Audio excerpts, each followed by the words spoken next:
And that made a huge difference in the speed at which I started to accomplish. We are the ones entrepreneurs come to when their business acquisition gurus fail them. We are National Diversified Funding Corporation.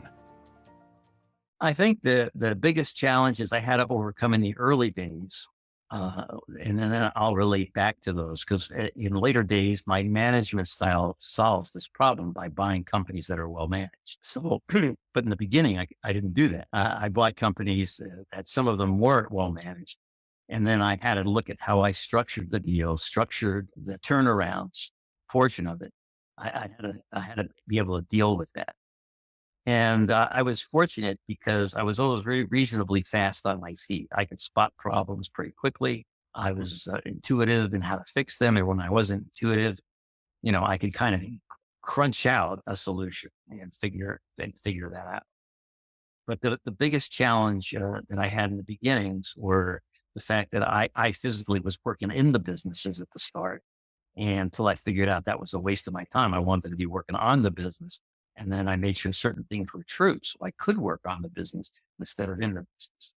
Okay. I think the biggest challenge that I faced in the beginning was being overly optimistic. I tended to understate or underestimate a problem. I underestimated the amount of money it would cost to fix it. I underestimated the amount of time that it would take to fix it. And then all of that came out of optimism.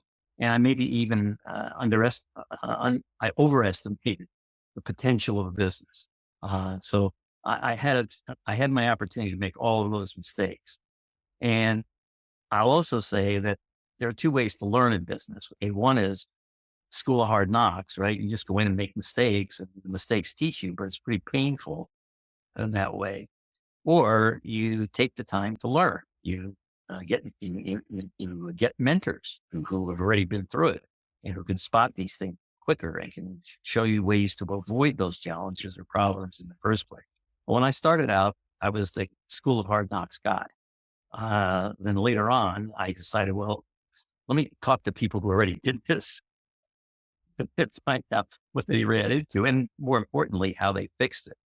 So I had a couple of the instances where I let my own ego get in the way.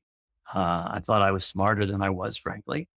Hopefully, I've gotten a lot smarter since then, but I wasn't as smart as I thought I was, certainly in my 20s. I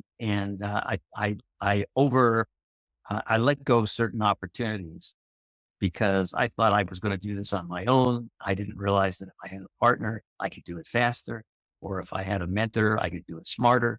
I tended to overlook all of that and just went out and toughed it out and just did it. Now that had a certain value. It toughened me up. Another value was there's nothing look like learning because you got punched in the face and you know that's painful and you're not going to do it again. But then I really believe I got a lot smarter where I started working with people who had already been down the roads that I was going down, could help guide. And that made a huge difference in the speed at which I started to accomplish